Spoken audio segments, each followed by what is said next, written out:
اس خط کو پڑھ کر معاویہ نے ایک خط امام حسین علیہ السلام کو اس مضمون کا لکھا: آپ کی نسبت مجھے ایسی ایسی خبریں ملی ہیں، اگر یہ صحیح ہیں تو میری رائے میں آپ ان ارادوں کو ترک کر دیجئے۔ انسان کو لازم ہے کہ جس کے ساتھ کوئی عہد کر لے اسے پورا کرے، اور اگر یہ خبریں صحیح نہیں ہیں تو آپ بالکل بری و ذمہ ہیں۔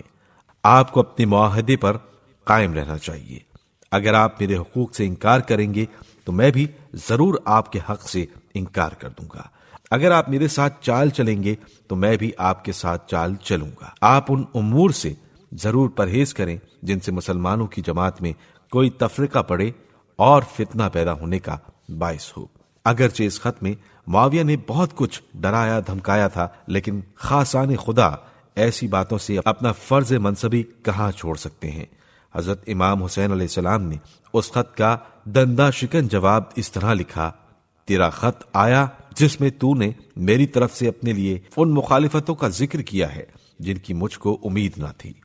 تجھ کو جاننا چاہیے کہ نیکیوں کے دروازے بغیر حکم خدا کے نہ کبھی کھلتے ہیں نہ بند ہوتے ہیں۔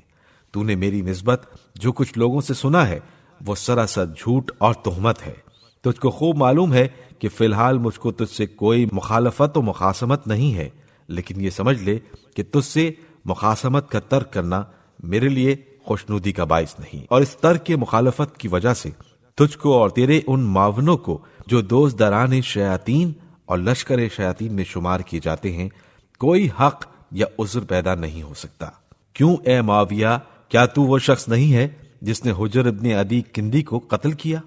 اور ایسے لوگوں کو جو امت میں پرہیزگار اور عبادت گزار شمار ہوتے تھے اور ظلم کو بدعت سمجھتے تھے اور راہ خدا میں کسی ملامت کرنے والے کی ملامت کا خوف نہ کرتے تھے، تو نے بے جرم و قصور قتل کیا، حالانکہ ان کی حفاظت اور امان کے لیے تو نے بڑی بڑی قسمیں کھائی تھیں اور مضبوط وعدے کیے تھے۔ تو نے ان لوگوں کو تیری سلطنت میں فتنہ برپا کیے بغیر ہی ہلاک کیا۔ کیوں اے معاویہ، کیا تو وہ شخص نہیں ہے جس نے عمرو ابن حمق خزائی کو قتل کیا، جو حضرت رسول خدا صلی اللہ علیہ وآلہ وسلم کے صحابی تھے اور ایسے نیک آدمی تھے کہ کثرت عبادت نے ان کے جسم کو گھلا دیا تھا، ان کی قوتوں کو زائل اور ان کے رخساروں کو زرد رنگ بنا دیا تھا۔ تو نے ان کو امان کی تحریر دی تھی اور پکا وعدہ کیا تھا۔ وہ تیرے ایسے اقرار تھے کہ انسان کا کیا ذکر اگر جانوروں سے بھی کیے جاتے تو وہ بھی اپنے آشیانے چھوڑ کر تیرے پاس چلے آتے، لیکن پھر بھی تو نے اپنے وعدے کے خلاف کیا اور تو نے ان کو بے گناہ قتل کر ڈالا۔